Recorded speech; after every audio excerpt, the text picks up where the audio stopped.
Saudações, nossa querida audiência. Estou de volta apresentando o nosso podcast, hoje com a presença especialíssima do nosso querido ex-presidente da OAB, meu ex-chefe, Carlos Augusto Monteiro Nascimento. Seja muito bem-vindo, Augusto. Se quiser, se apresente para quem ainda não lhe conhece.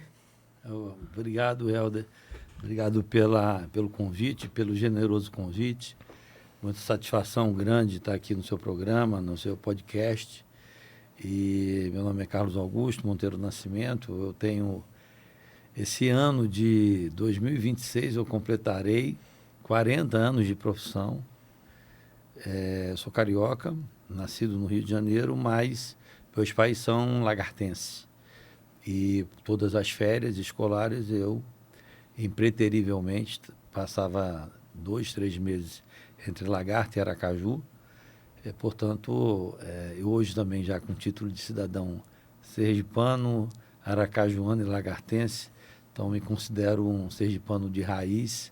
Sim. E um advogado que, desde os primeiros passos da advocacia, comecei aqui em Sergipe, mais especificamente em Lagarto, e aos poucos, depois de algum tempo, vi sedimentar a advocacia aqui na capital. E muita estrada e muita história para contar. Maravilha. Tem um podcast que você participou com Lara Sellen, onde você contou toda a sua trajetória. Recomendo, quem ainda não conhece, recomendo que ouça ou assista ao podcast, que é uma história inspiradora e acredito que a advocacia só ganha em conhecer. Obrigado. Augusto, o seu escritório ele é um destaque na advocacia empresarial em âmbito regional, né, com muito a crescer ainda, com muito espaço a tomar. É uma referência na qualidade, na atração e retenção de talentos, na formação de profissionais. Eu tenho muito orgulho de ter passado pelo escritório, pelo Monteiro Nascimento. Trabalhei nos anos de 2012 a 2014. Foram os meus primeiros passos na advocacia empresarial. Coincidentemente, eu comecei a lecionar e trabalhar no escritório no mesmo mês, né? Na advocacia, ambos na área empresarial. E também foi você que entregou a minha carteirinha da OAB, a sua assinatura está lá. Então, tenho muito orgulho e fico muito... me sinto muito privilegiado em ter você aqui hoje batendo esse papo. Augusto, eu sei que a história do seu escritório se confunde muito com a sua história também, mas eu queria que você tentasse falar, assim, em linhas gerais, a história do escritório do Monteiro Nascimento, em que momento a história se confunde com você e ela se distancia também. Primeiro agradecer aí as palavras generosas e elogiosas, e você efetivamente fez parte dessa construção, dessa história, e claro que também colocou um pedaço desse tijolo no que é o Monteiro Nascimento. A verdade como eu falei inicialmente, eu comecei minha advocacia no interior e com todas as dificuldades de um advogado recém-formado, sem parentes com nomes sonoros, né? Nomes já lembrados e sedimentados na advocacia. Portanto, isso também acho que é um exemplo para ser dado, que as pessoas nos veem depois de 40 anos de profissão e acham que a trajetória foi fácil. E, na verdade, eu comecei literalmente do zero. Eu tive um escritório no interior que me abrigou para dividir espaço e dividir despesas, que foi o do saudoso Joaquim Prata, que foi advogado e defensor público, mas já hoje falecido, mas era grande referência em Lagarto e um querido amigo. E, aos poucos, eu fui conseguindo ter alguns clientes aqui em Aracaju e vir para a capital. Eu praticamente, depois de uns 8 a 10 anos em Lagarto, eu vim para Aracaju. E tinha um cliente que era lá à distância, uma empresa chamada Frutos Tropicais. Era uma indústria de extrato de laranja. E, através dela, eu acabei sendo correspondente do Pinheiro Neto Advogados, que sempre foi considerado, se não o maior, um dos maiores escritórios do país. E ali, tendo aquele relacionamento com o escritório, escritório de São Paulo, com um filial, inclusive, no exterior, eu procurei conhecer um pouco mais da estrutura do escritório e, claro, em que pese a dimensão já naquela época, mas trouxe a ideia de eu segmentar minha advocacia na área empresarial. E naquela época havia muito esse trabalho que o advogado fazia, sendo advogado do empregado e do empregador, da empresa e da pessoa física, do reclamante e do reclamado, do demandante e do demandado. E eu vi aquilo de uma forma um pouco estranha, porque se num dia eu ia para uma mesa defendendo a pessoa física, no outro dia eu poderia ir para a mesa do mesmo fórum, da mesma vara, para trabalhar para a parte adversa que eu estava do outro lado no outro dia. E aí eu tive a ideia de que a gente tinha que ter um lado, a gente tinha que escolher um lado, o discurso teria que ser um só. E lá no início, claro, isso não é uma tarefa tão fácil, porque você também tem que pagar a conta, você também já está no início ainda, e você teria que rejeitar clientes, pessoas físicas, porque você fez a opção de pessoa jurídica. E isso, de alguma forma, naquele início, claro, teve as dificuldades inerentes à profissão, mas aos poucos a gente foi sedimentando aquela ideia de trabalhar para a pessoa jurídica, de ser um escritório de natureza corporativa e de natureza empresarial. E, através dos anos, de uma forma muito natural, as empresas vinham por conta desse meu espaço que eu fui começando a conquistar. E um detalhe é que algumas empresas faziam, inclusive, investigações se eu, na qualidade de advogado, já tinha ingressado com alguma ação contra aquela empresa que queria me contratar. Pois, se eu já tivesse ingressado alguma vez contra ela, eu seria eliminado da contratação. Então, aquele trabalho inicial de separação, de segmentação, acabou dando certo. E aí é claro que as demandas foram aumentando, você precisa aumentar a equipe e contratar também mais estagiários. E aí também era uma política do escritório lá no início, de os estagiários de ontem serem os advogados de hoje. E isso acabou dando muito certo. Então, a ideia de formação de talentos, de retenção, estava lá desde o início, de formar profissionais para que vocês pudessem crescer e ir acomodando todos eles. Além dessa ideia da segmentação, também se teve uma ideia da gente apartar, a gente separar a questão da gerência do escritório, da administração do escritório, do financeiro do escritório.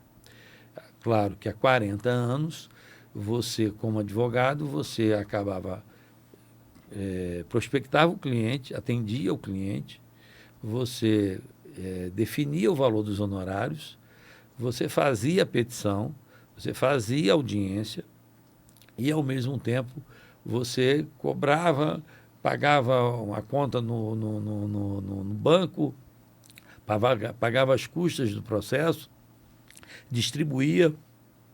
E a gente começou a ver, claro, a exemplo dessas organizações que eu citei, que o ideal seria você ter um estagiário, não para só pegar processo no fórum, mas para ele te ajudar nas pesquisas, da elaboração das peças, mas não você ter um boy, ter um estagiário para se transformá-lo em boy. E a gente sempre foi contra isso no escritório. Ter uma secretária, mas a secretária é para atender as pessoas. Ter uma gerência para fazer essa interlocução com o cliente. Então, isso lá no início foi muito embrionário. Eu acredito que talvez o escritório tenha sido o primeiro escritório a ter um gerente, ter um financeiro, ter tudo colocado no seu devido lugar.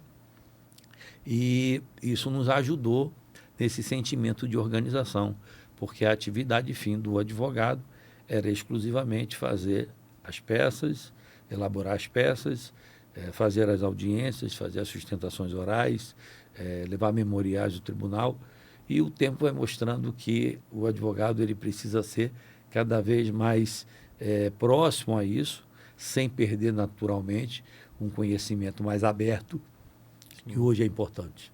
Perfeito. Vou pedir só uma pausa para a gente poder agradecer os nossos patrocinadores, Augusto, ao iPhone Barato, está com a gente desde o início, desde o primeiro episódio, e a Jet Sales, que é um sistema que nos ajuda, enquanto escritório de advocacia, a segmentar os atendimentos, automatizar alguns atendimentos.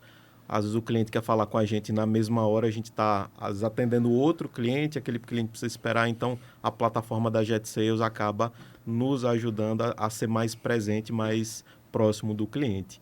E o que você falou, Augusto, muito interessante, porque você já tinha a visão de gestão por conta do contato com os clientes e foi investindo, e a partir disso o escritório foi crescendo, foi institucionalizando cada vez mais. E acredito eu que ao passo em que você vai institucionalizando, ele vai deixando cada vez mais de depender da figura do fundador, né? E aí você vai criando mecanismos para que a sua cultura seja difundida, passar para essas pessoas, para o estagiário, que vira o advogado, que vira o gerente, que vira o coordenador. Então, Augusto, em que momento que você começou a perceber que a cultura era um elemento forte no desenvolvimento e na sustentabilidade do escritório? Eu acho que primeiro que a cultura ela tem que ser implementada através da política do exemplo, né? Você não institui. Fique à vontade. Você não institui uma cultura se você não for o exemplo, né? Você não buscar demonstrar para as pessoas, para os associados, para os sócios, para os colaboradores, como é que as coisas efetivamente funcionam. Eu costumo dizer que para você formar uma equipe, que é muito difícil, para que você retenha talentos, você forme talentos e você retenha talentos, você precisa, sobretudo, ensinar, você precisa orientar. As pessoas elas têm uma necessidade natural da orientação, da bússola, da definição das coisas. A gente não pode exigir o que a gente não dá. Então, a cultura exige que você demande um pouco do seu tempo para poder explicar as coisas, ensinar as coisas, traduzir um pouco as coisas para as pessoas, porque aí fica um pouco mais fácil para que você você forme pessoas, para que aquilo que você faça hoje, amanhã, essa pessoa tenha capacidade para ser delegada essas atribuições a ela e que você vá subindo outros degraus, porque tem uma outra pessoa, tem um outro advogado, tem um estagiário que pode executar a tarefa que hoje você executa. Se você conseguir espraiar essa ideia, a tendência de você crescer ela é maior. Quando você retém para você conhecimento, você abraça e você não distribui isso, a tendência natural é que esse conhecimento ele fique restrito a você. E aí você também não vai poder criar uma amplitude na sua atividade. Então, esse exemplo que você acaba dando de você fazer, você ensinar, mas porque você sabe o que você está ensinando. E que você tenha capacidade de delegar as atribuições, porque aquela função delegada, a quem você está transmitindo essa atribuição, ela tem capacidade plena para poder executar. Acho que esse talvez seja a pedra de toque para você formar equipes, reter talentos e criar cultura. Sim, e não é à toa que você tem como sócios pessoas que você ajudou a formar enquanto advogado. Os sócios do escritório são ex-estagiários. Dentro da estrutura, claro, o escritório ele cresceu, a gente começou a criar espaços para que várias pessoas participem, a exemplo de Comitê de Produção Jurídica, ESG, Compliance, LGPD. Então, alguns nichos internos do escritório seja para a organização interna do escritório e até mesmo para servir como um eventual produto para se entregar a algum cliente.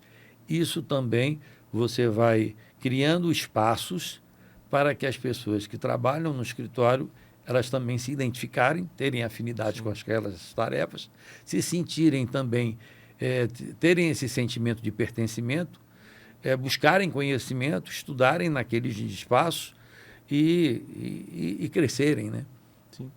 Eu acho que hoje, olhando para o nosso mercado, o Monteiro Nascimento é um escritório, talvez, o que mais atrai os talentos.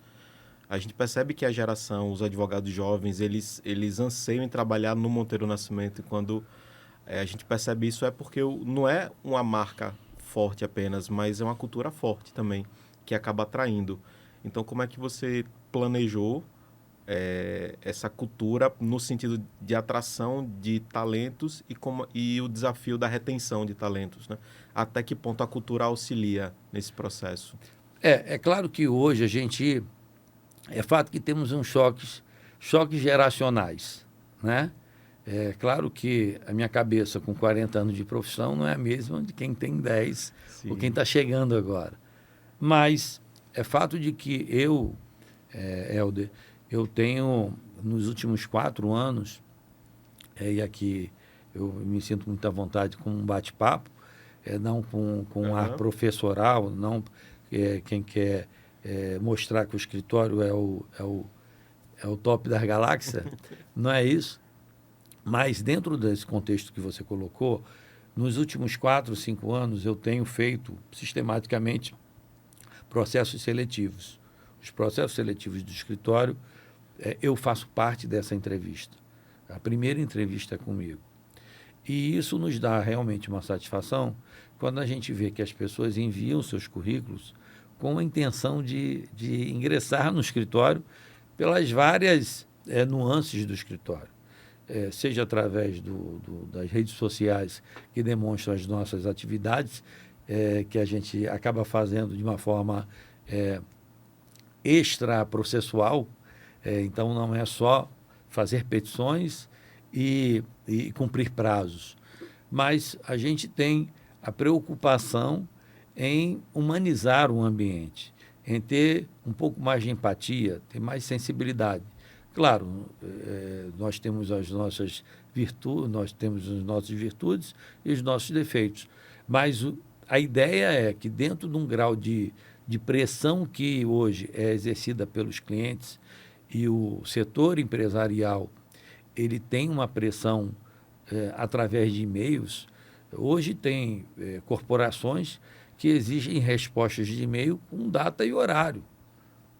Você hoje, se você não cumprir determinadas atividades dentro do prazo, você paga penalidades. Existem cartas de débito, existem glosas, existem penalizações por conta de N situações que podem acontecer naturalmente em um escritório. Então, a pressão, ela existe. A gente vive sob pressão o tempo todo. Porém, a gente precisa adequar essas pressões procurando mecanismos de leveza, de tranquilidade. Então, a gente tem um personal que vai para fazer trabalhos ergonômicos. A gente tem um clube de corrida, a gente tem atividades paralelas para que sócios, associados, parceiros, colaboradores entrem nessa onda para que a gente ultrapasse essas adversidades e esses obstáculos de uma forma mais leve. Maravilha. E Augusto, eu percebi nos últimos tempos que vocês têm investido muito no programa de formação de novos líderes, que é algo que vocês sempre fizeram. Não é à toa que você sempre teve essa ideia de pegar o estagiário, às vezes até um pouco mais verdinho do começo do curso, e moldando, e ensinando, transformando aquela pessoa num profissional que está bem preparado no mercado, mas eu vejo isso hoje de uma forma muito mais estruturada, institucionalizada e pública. Então, acredito que esse programa de formação de talentos, ele é um programa que tende a trazer mais sustentabilidade para o escritório e proporcionar um crescimento mais seguro, né? Porque agora você vai ter pessoas ali que você vai poder colocar para gerenciar filiais, trazer algum cliente estratégico e colocar aquele outro advogado mais à frente. Então, como é que você tem pensado essa formação e quais habilidades e competências você pensa que são chaves assim, para preparar um líder? A advocacia, ela tem desenvolvido, tem exigido que os advogados eles tenham várias habilidades. Como eu falei há pouco, eu sou da época em que a advocacia era você peticionar, você distribuir a ação, você despachar com o juiz, você cumprir um mandado com o oficial de justiça, você ser um parceiro da justiça para que as coisas efetivamente funcionassem. No escritório hoje, você precisa ter várias habilidades. Hoje, você não pode ser, claro, tem sobretudo na área empresarial, você tem que ser multifacetado. Quando você tem um escritório boutique, você pode ser especializado naquela área e você atuar só ali e você ser a maior referência daquele, você uma grande referência naquele assunto. Não é o nosso caso. Então, é claro que quando você atua na área empresarial, você precisa pensar como o cliente pensa, você tem que conhecer como a atividade do cliente ela é exercida, ela é desempenhada. Você precisa conhecer, inclusive, se for uma fábrica, você precisa conhecer a fábrica. Você precisa conhecer o negócio do seu cliente. E a gente vem percebendo que as universidades, de uma maneira geral, e isso eu já fiz, inclusive, incursões em faculdades, e já fiz essa crítica, que o mercado hoje da advocacia, e essa palavra mercado, ela é no melhor sentido da palavra, mas o mercado da advocacia, ela exige que você conheça várias funções de um escritório. Então,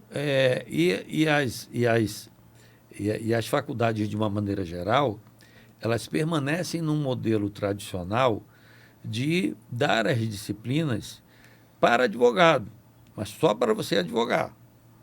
Só que um escritório hoje precisa de gestores. O escritório hoje precisa de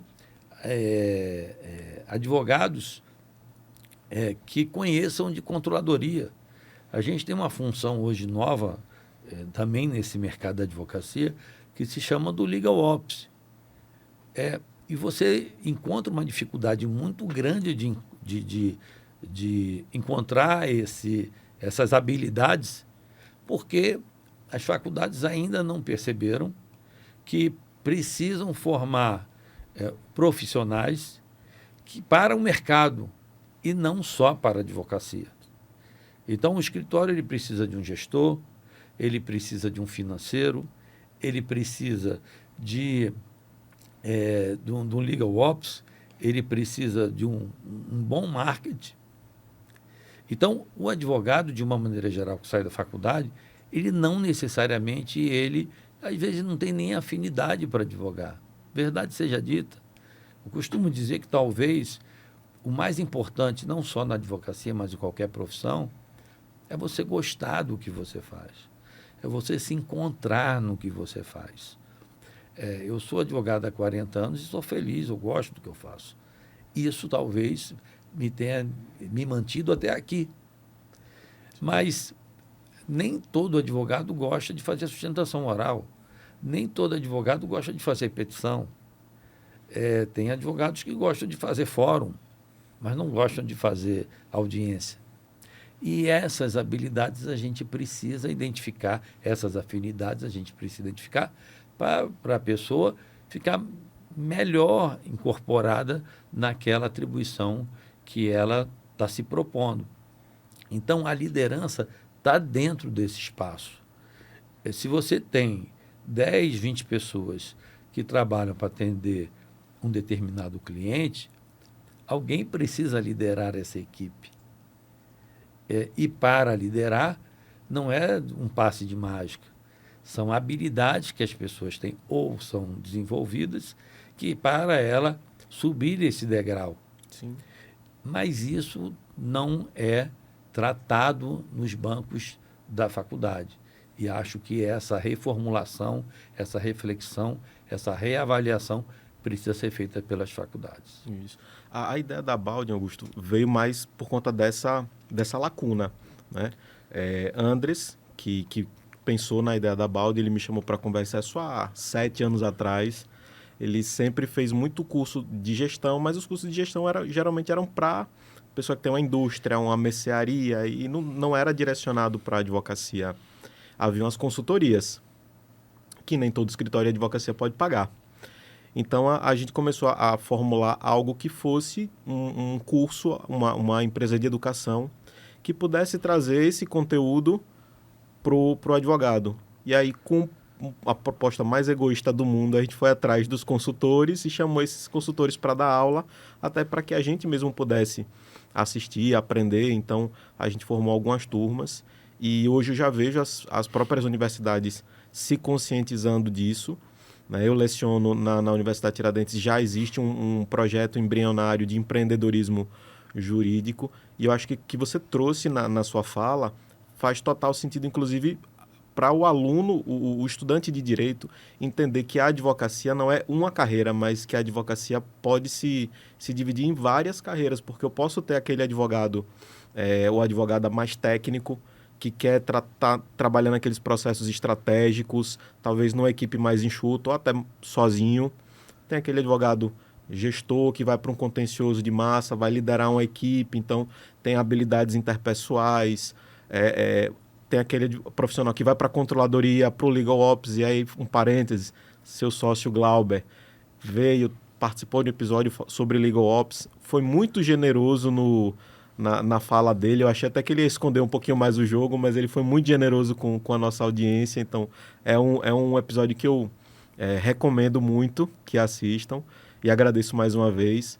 Então, a advocacia hoje, por essa pluralidade, exige vários profissionais com perfis diferentes. E hoje você me disse que hoje já está beirando os 300 colaboradores dentro do escritório. Então, como é que você tem essa visão hoje, essa sensibilidade para colocar, até usando uma metáfora, um paralelo do futebol que eu sei que você gosta, colocar o jogador na posição certa? Isso não é uma tarefa tão fácil, até porque é o tempo, né?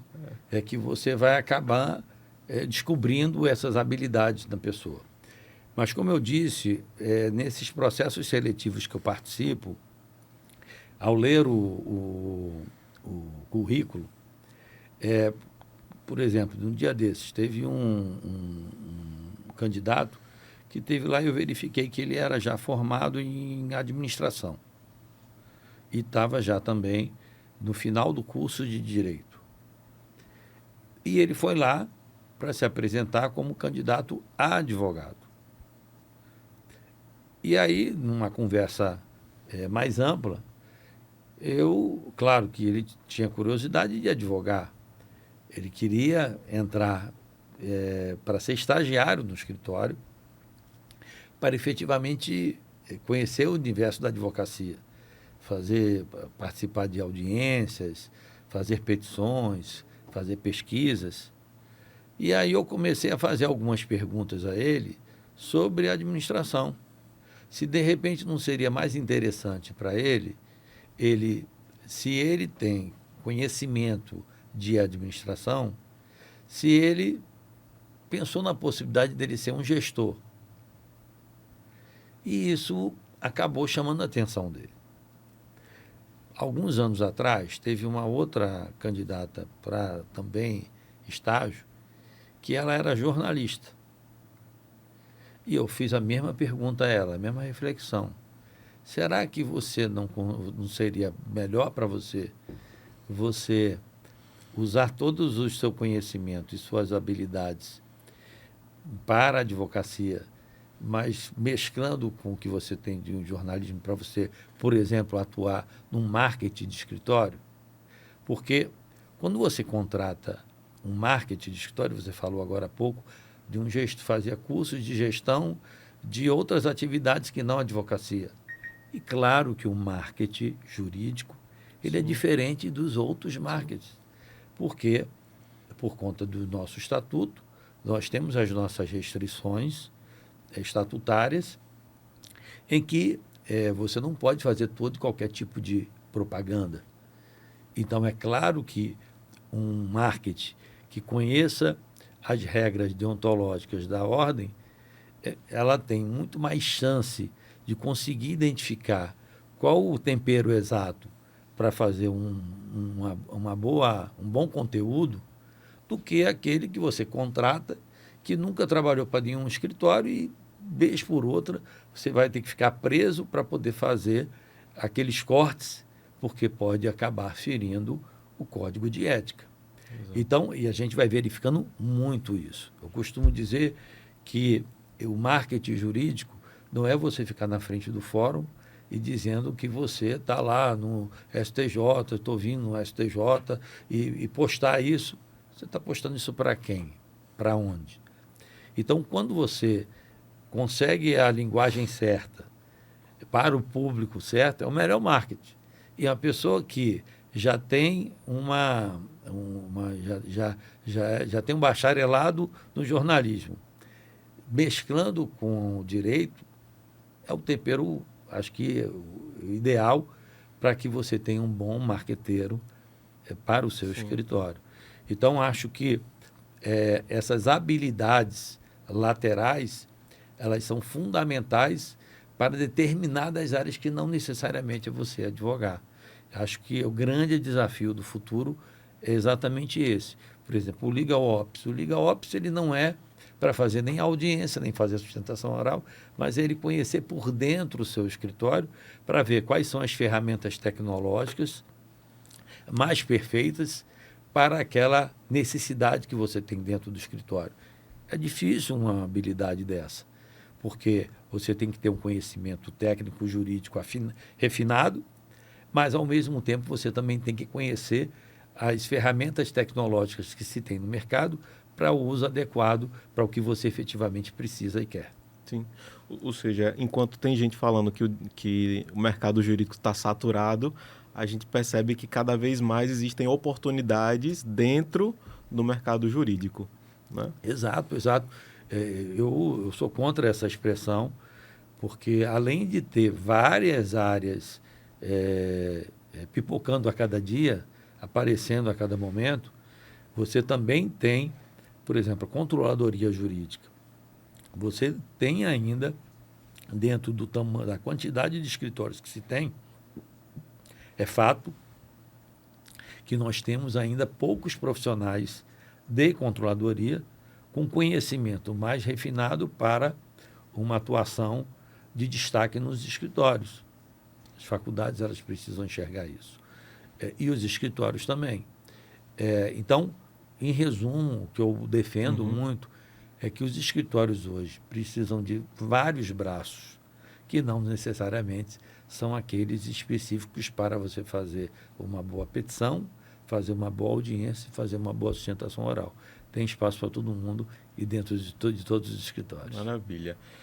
Augusto, olhando para dentro do Monteiro Nascimento, e assim, é uma história de 40 anos de advocacia, é um escritório institucionalizado, e eu bato muito nessa tecla porque não é mais uma empresa de 50 colaboradores, a gente está falando de um universo de 300 pessoas e é muito difícil a gente implementar uma cultura com tantas pessoas assim. Geralmente, a cultura ela vai sendo difundida em reuniões, rituais, como você colocou, programa de formação, a construção de lideranças, onde você forma o líder, aquele líder forma um outro profissional e você vai difundindo. Eu fico impressionado como as pessoas internalizam rapidamente a cultura do Monteiro Nascimento, inclusive na própria redação das peças. A pessoa começa a trabalhar no escritório e logo ela muda a própria forma de escrever e a gente percebe que é uma cultura muito forte. Eu acho que talvez o estado da arte, da cultura em escritório de advocacia. Como é que você faz isso hoje, a título de rituais, né? Quais são as posturas que você espera que existam e quais são as condutas que você entende que não são compatíveis com a conduta do Monteiro Nascimento? Tudo isso é um grande desafio, né? Você manter cultura aumentando o tamanho do time, né? Você manter. Isso também não é, assim, nada impossível, mas você precisa ser muito rígido com a filosofia ao norte do escritório. Então, primeiro, a política do exemplo. Segundo, a questão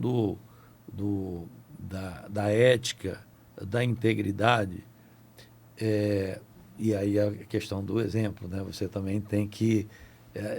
tudo vem a partir do exemplo. Eu acho que é muito importante, eu falei acho que há pouco, mas você precisa orientar, explicar, dar feedbacks, e também tem prazo para o feedback, tem quantidade de feedback. E procurar identificar naquelas pessoas a afinidade àquilo que efetivamente se propõe. Porque nem todo mundo também nasceu para ser advogado, né? Nem sempre as atribuições que me são confiadas eu tenho qualidade, tenho capacidade ou mesmo afinidade para poder executar aquela tarefa. Então, acho que a gente precisa ser muito honesto conosco. E aí eu acho que parte para esse princípio. Não é tão fácil quando você vai abrindo esse leque e que as pessoas compreendam qual é esse tronco. Mas você precisa deixar muito claro qual é a ideia central para poder você manter uma cultura independentemente do tamanho. Então, é claro que existem políticas internas de código de integridade, tem código de vestimenta e de dress code. Então, tem algumas políticas que elas precisam ser implementadas e, veja só, com toda a sinceridade, não é para o escritório, não é para o Monteiro Nascimento. Eu acho que é para a vida, porque são algumas regras. Ética, ela é para a vida, ela não é para o escritório. Honestidade, ela não é para o escritório, ela é para a vida. E, sobretudo, a gente tem que ter um compromisso, e isso é muito claro para mim, é um compromisso com o cliente. E os clientes eles estão cada vez mais exigentes. E a regra é essa. O cliente ele estabelece, você só mantém um contrato, sobretudo empresarial, se você atender o que efetivamente ele quer como prestador de serviço. Não sou empregado do cliente, mas sou prestador de serviço e eu só me manterei viável para aquele cliente se eu cumprir prazo, se eu não tomar revelia, se eu não der prejuízo financeiro a ele, se eu fizer minimamente uma peça decente, qualificada, para poder que aquela ação ela tenha futuro positivo para os interesses do cliente. Mas se eu perco o prazo, se eu tomo revelia, se eu não tenho responsabilidade para chegar num horário de uma audiência, é claro que a tendência natural é o cliente procure outro escritório para poder atender os interesses dele. O mínimo que a gente precisa fazer é espraiar essa ideia para os prestadores de serviço que também atuam colaborativamente conosco no dia a dia do escritório. Então, acho que a política é essa. Eu replico o que o mercado pede, o que o cliente pede, e aí é claro que isso tem que ser uma política institucional do escritório para que isso não se perca. Eu vou dar um exemplo, por exemplo, que aí isso é uma política muito própria minha, que eu nunca gostei de petições que as pessoas coloquem litigância de má-fé à torta e à direita. Então, acho que talvez pelo início da profissão, as pessoas não compreendam bem essa litigância, nós estarmos em momentos adversos, temporariamente numa mesa de audiência, e qualquer coisa que você coloque numa petição, o advogado do outro lado vem e litigância de má-fé. Acho que é uma palavra muito forte. Eu acho que é um instrumento que se coloca em petição que agride o nosso colega do outro lado. Então, eu gostaria de instituir como política lá no escritório que colocar numa petição litigância de má-fé é o último dos recursos. É quando a coisa realmente é muito exagerada. Isso é um exemplo de conduta que a gente tem no escritório. E você falou também há pouco sobre formato de petição. Eu acho que fica muito legal quando um juiz, um assessor, ele vê a petição, ele vê que ali já tem um formato do escritório A, B ou C, e já tem uma identidade. E a gente também procura esse caminho. E isso constrói uma imagem, né, perante não só o judiciário, mas perante a própria sociedade. A gente vê a petição, a gente reconhece pelo texto. A petição do Monteiro Nascimento. Eu digo isso porque eu estive dentro do escritório e já estive também como parte adversa, né, defendendo a outra parte. E eu digo, eu tive o prazer de estar nas duas posições, porque além do respeito, claro, é muito ético e a gente aprende também muito com vocês e vice-versa, né? A gente lê a peça, a gente vê a qualidade do argumento, não é nada leviano. Então, a gente vê o que não é à toa, a marca que se construiu a partir disso. Mas, assim, Augusto, quando a gente tem um negócio, a gente precisa mensurar. A gente contrata uma ferramenta, como você disse. O Legal Ops, ele contrata a ferramenta adequada para aquela solução. Não é como o Glauber, quando teve aqui, ele falou, não é contratar a ferramenta pela ferramenta. É porque aquilo ali ela vai dar um retorno financeiro para o escritório, vai ter um uso. E acredito que a cultura não é à toa. Então, na sua opinião, a cultura ela é um investimento no escritório, ela dá um retorno financeiro, digo, ela reduz o retrabalho, ela aumenta a qualidade, ela me proporciona escalar a minha operação para outras unidades. Então, até que ponto a cultura ela é um investimento, até que ponto a gente consegue mensurar isso na nossa DRE lá do escritório? Assim, cada escritório tem o seu modelo, cada profissional tem o seu perfil. Então, é claro que não necessariamente o meu modelo, o meu perfil, ele vai se adequar ao seu. Sim.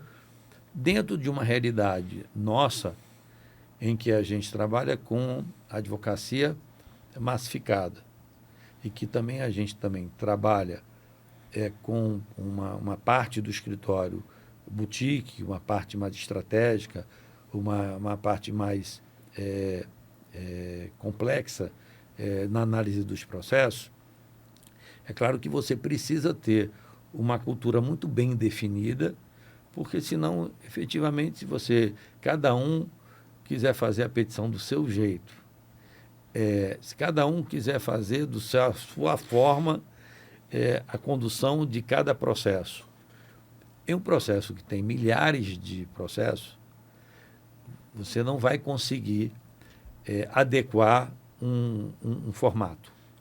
Então, para o segmento nosso, é muito importante a cultura de que a petição ela tenha um formato, ela tenha um começo, meio e fim, que seja muito bem explicado tudo, que tenha bons subsídios, que, na verdade, você tenha um relacionamento respeitoso em audiência.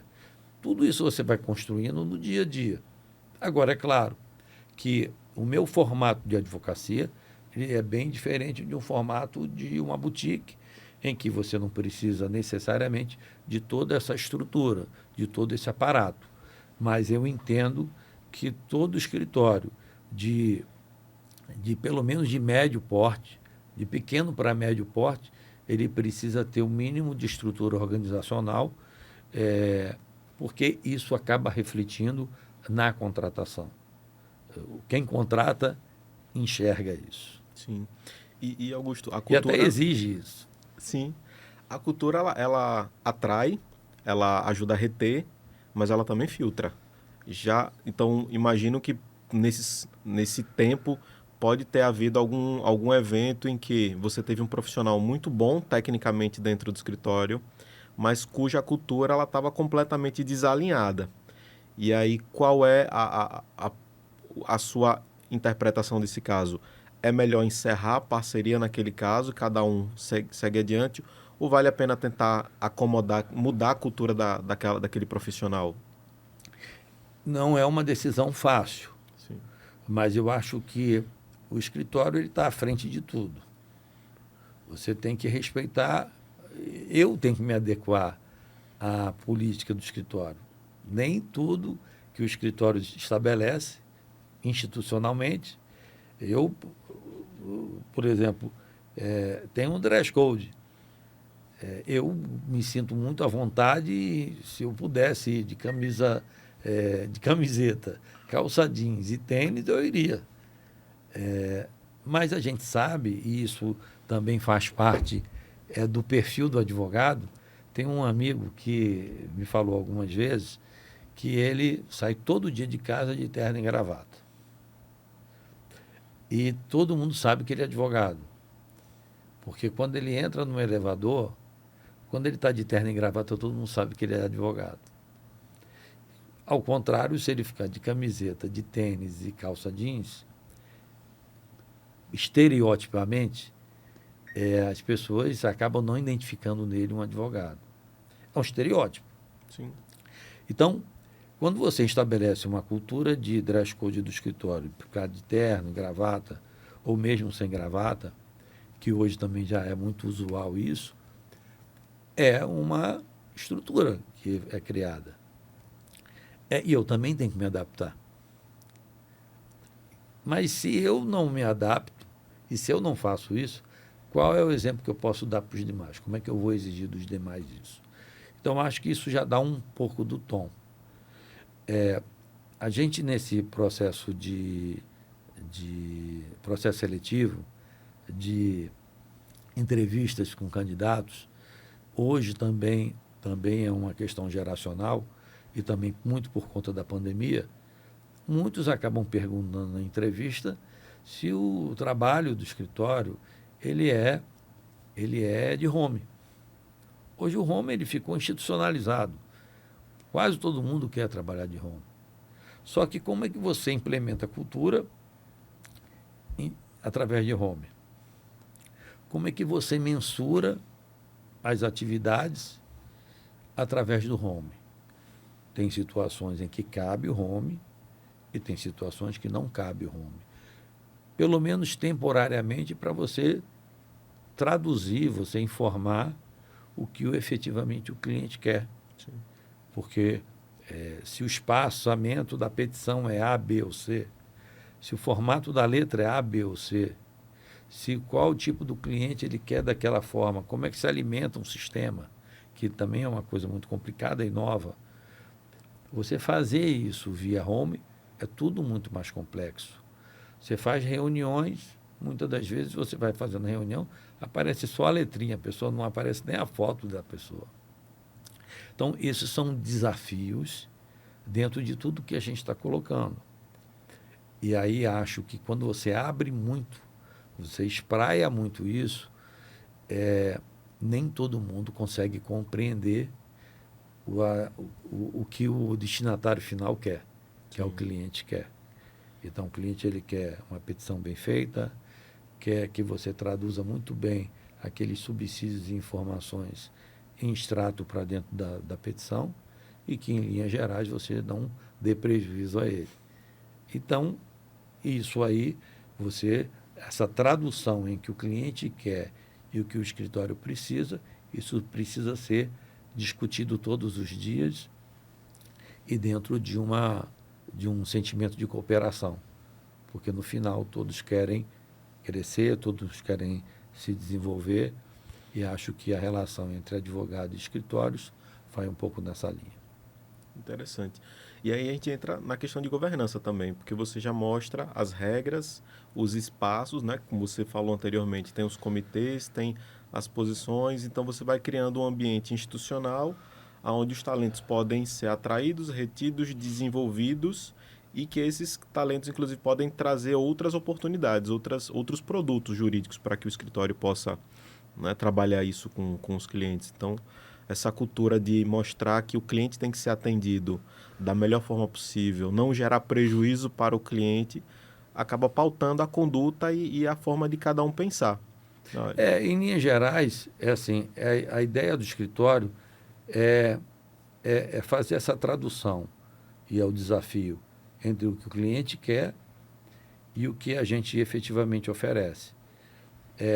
Porque o advogado hoje está no escritório, mas amanhã, por uma razão ou por outra, ele pode querer abrir o escritório dele. Ele, no fundo, e hoje também tem muito isso, o advogado, ele presta serviço para o escritório, mas ele presta serviço para mais dois, três. Ele presta serviço lá para o escritório, mas ele também tem a sua advocacia individual. Então, aquelas informações que estão sendo prestadas, essa tradução, ela serve temporariamente ali para o escritório, mas também serve para a atividade individual desse advogado.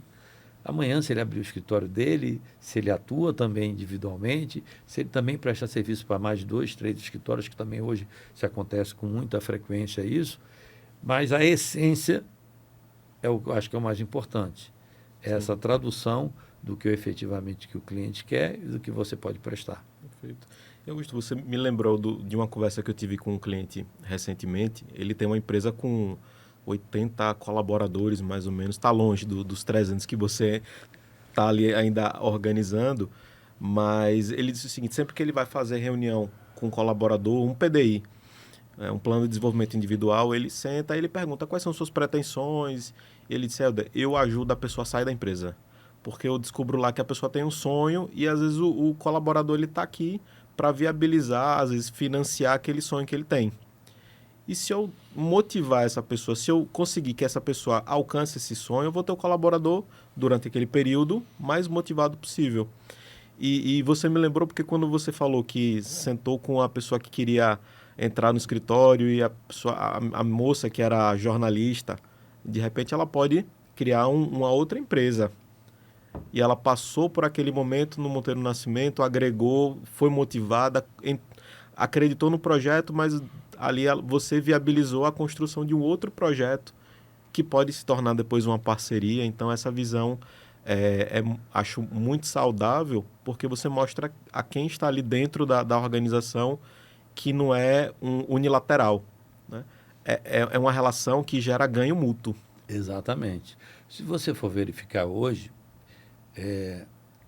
os consultores, de uma maneira geral, eu ia falar os grandes consultores, mas, na verdade, as consultorias, de uma maneira geral, elas são hoje capitaneadas por ex-advogados de escritórios. Eles vivenciaram aquelas realidades internas das atividades do dia a dia dos escritórios e vão montando suas consultorias. Seja através de uma consultoria de marketing. Agora há pouco a gente teve uma reunião com hoje consultoria sobre aquelas submissões de selos, que você é apresentado para você alguns questionários, você vai preenchendo de acordo com as demandas que você tem dentro do escritório, e esses selos eles são avaliados por empresas referenciadas no Brasil e no mundo, e que elas vão agregando valor à sua marca, a marca do escritório. Então, nós estamos falando aí no Leaders League, no Chambers, na análise editorial, enfim, no Latin Lawyer. Então, são várias hoje submissões e hoje tem consultorias para isso, para que você agregue valor à sua marca. Você tem consultoria específica sobre controladoria. Você tem consultoria financeira para escritórios. Você tem consultoria gerencial de escritórios. Então, é um segmento que foi aberto através dos espaços dos escritórios, da vivência desses advogados, até ontem eram advogados, mas que hoje são consultores, exatamente pela vivência, pelo dia a dia dentro de um escritório de advocacia. Então, isso que você acabou de colocar é muito importante para não dar a impressão de que os escritórios, eles massacram os advogados, que, na verdade, os escritórios eles estão ali apenas para exigir dos advogados uma contraprestação unilateral. Não. Se o advogado ele bem souber, ele está ali aprendendo, ele está dando o seu melhor, mas também ele está tendo como retorno uma bagagem de conhecimento, um espaço de conhecimento, que amanhã ele abre o escritório dele. Amanhã ele se associa a outro escritório. Amanhã ele é dono de uma consultoria.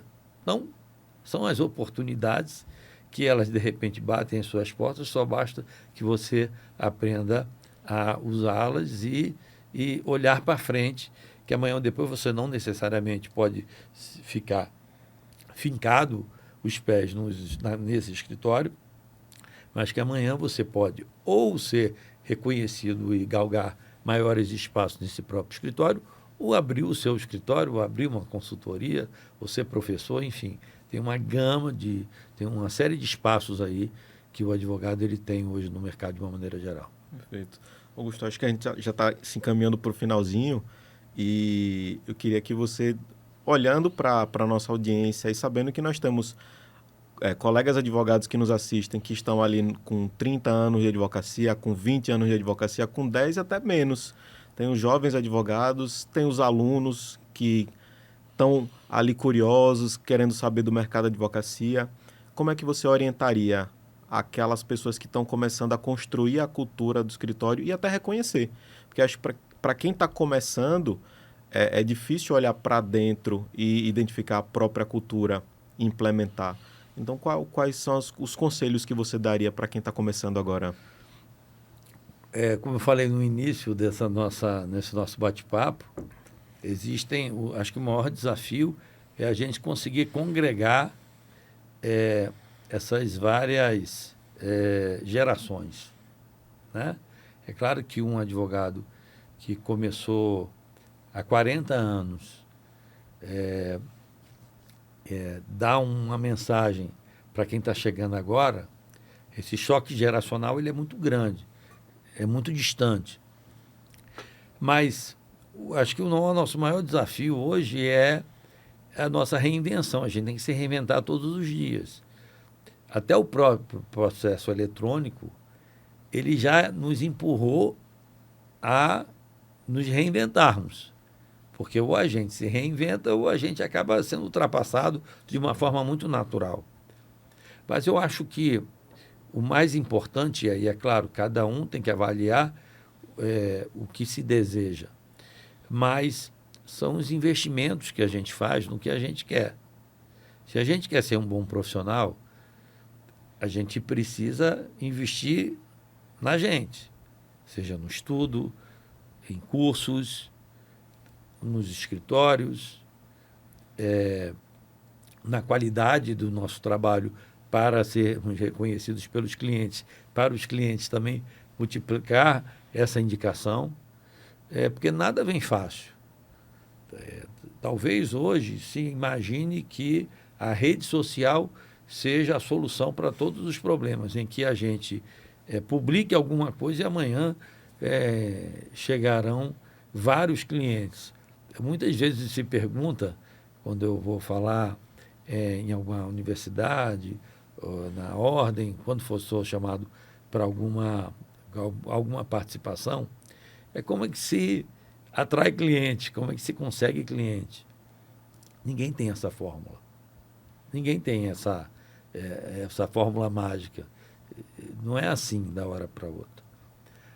Mas é pela qualidade, é pelo boca a boca, é pelas indicações, mas, sobretudo, pelo que você representa, pelo que você é, pelo conteúdo que você tem.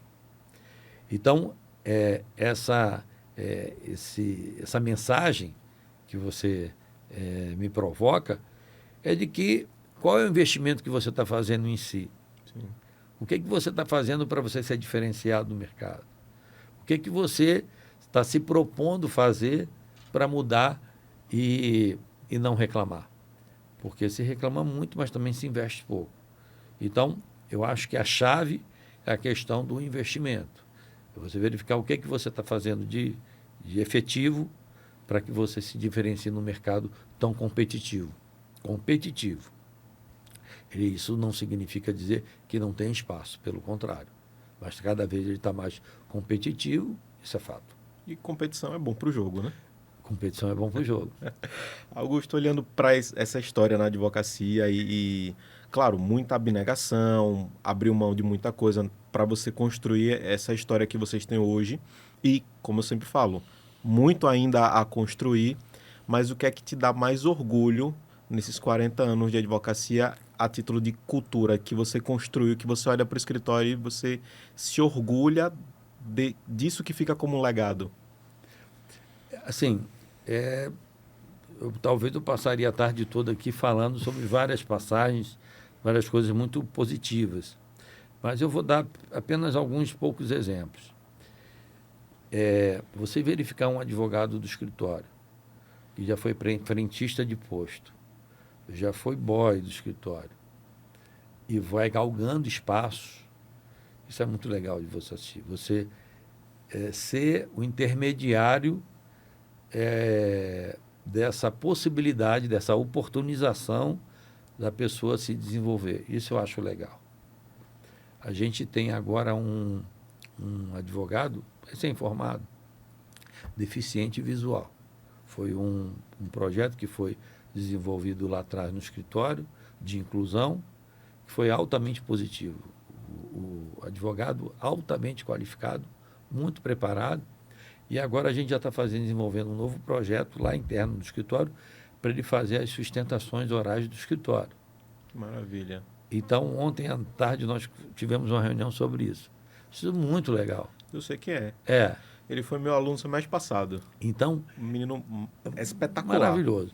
Então, assim, você ser o fio condutor, ser um intermediário, eu ter essa oportunidade de enxergar esse talento para poder dar espaço para ele se desenvolver e o escritório também se desenvolver através dele, eu acho muito legal isso. Então, são exemplos como esse que eu acho que vale a pena. E basta apenas as pessoas quererem se desenvolverem. E aí cabe a nós termos um olhar para que dar espaço para esse crescimento. Então, acho que essa ideia de mãos dadas, crescermos juntos, eu acho legal. Interessante, Augusto. Acho que esse legado humano que você visa é o que a gente mais precisa na advocacia, né? A gente fala muito do cliente, do marketing, da organização, do CNPJ, do faturamento, e às vezes a gente esquece das pessoas ali. Esse olhar humano que você traz mostra que não é à toa que você tem ali 300 pessoas que acreditam no projeto que você vem desenvolvendo e que estão nesse projeto junto com você, se desenvolvendo também junto com o escritório. Claro que nós temos os nossos defeitos, né? Sim. Mas eu acho que o objetivo, a ideia, eu acho que vale.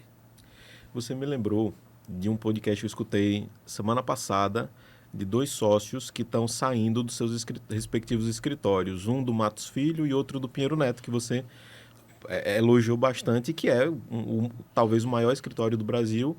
E, salvo engano, foi o próprio Dr. Pinheiro Neto que ele institucionalizou o escritório e criou um mecanismo de governança e de ciclos de entrada e saída de sócios. Então, os 2 estavam saindo justamente porque bateram uma determinada idade, o acordo de sócios determina. Vira sócio com X idade e com tal idade precisa sair, porque o escritório ele precisa oxigenar. A gente está falando do Monteiro Nascimento, que é uma história de 40 anos, é um escritório que já se institucionalizou, mas eu acredito que você esteja olhando lá para frente. Então, você pensa também numa sucessão, planeja... Esse programa de formação já vislumbra um futuro longo, né? Mas no longo prazo, de que o escritório Monteiro Nascimento continua a existir, mesmo depois de Carlos Augusto Monteiro Nascimento? Eu acho que dentro dessa política da reinvenção, como já foi falado, eu acho que é você trazer as boas práticas, os bons exemplos, sobretudo dos grandes escritórios.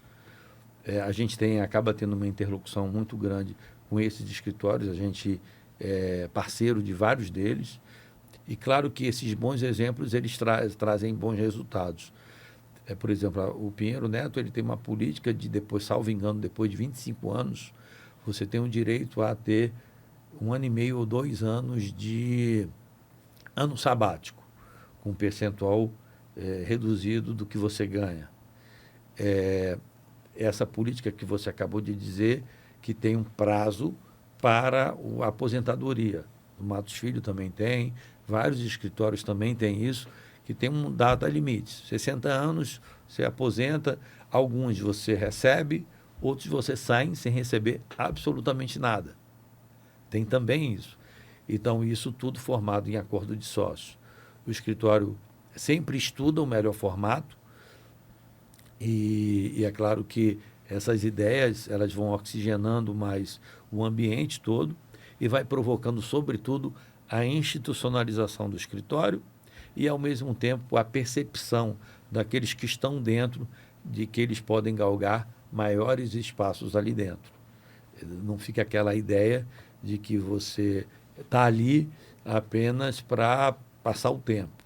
Não, eu estou ali desenvolvendo a minha atividade porque enxergo um potencial de ser sócio no futuro, de eu galgar maiores espaços, ir para um outro estado para coordenar uma equipe. Então, a vantagem desses grandes escritórios, dessas corporações, é que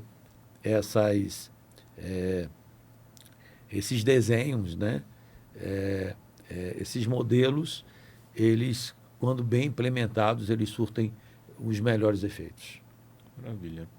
Augusto, queria agradecer a sua participação. A gente demorou um pouquinho para trazer você, mas porque eu precisava esperar um momento certo. A gente hoje é o 50º episódio, então, né, depois de 50 episódios, eu acho que eu aprendi o suficiente para poder conversar com você, Augusto, e dizer que eu aprendi muito na passagem que eu tive no Monteiro Nascimento. Como eu disse, foi o mesmo mês em que eu comecei a lecionar direito empresarial, eu tive contato com a advocacia empresarial. Para mim foi onde eu me encontrei profissionalmente, e hoje aprendi muito mais com você também nessa conversa. Fico muito feliz, agradecido, em nome da nossa audiência, em nome da Baldin. Mais uma vez, lhe agradeço, parabenizo pela história e volte sempre, né? Glauber já esteve aqui, Tassi já esteve aqui junto com o Fabiano, e espero que agora falta entrevistar Edgar, né? Não, eu agradeço muito, Helder, e interessante que, vez por outra, conversando com algum advogado do escritório, com algum estagiário do escritório, sempre surge o seu nome como profissional de referência, como advogado e professor de direito empresarial, que é exatamente a nossa área.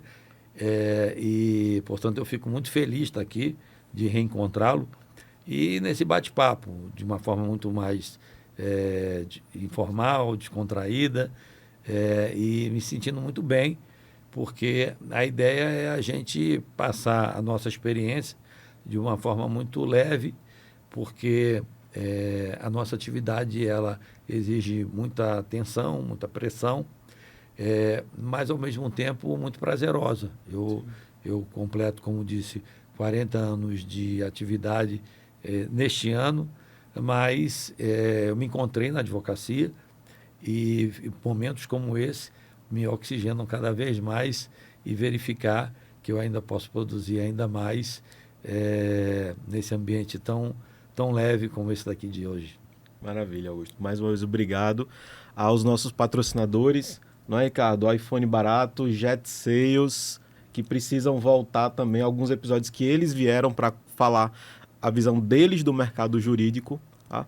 Então, nossa audiência, muito obrigado. Agora vamos para os comentários e vamos seguir com a conversa. Até o próximo episódio.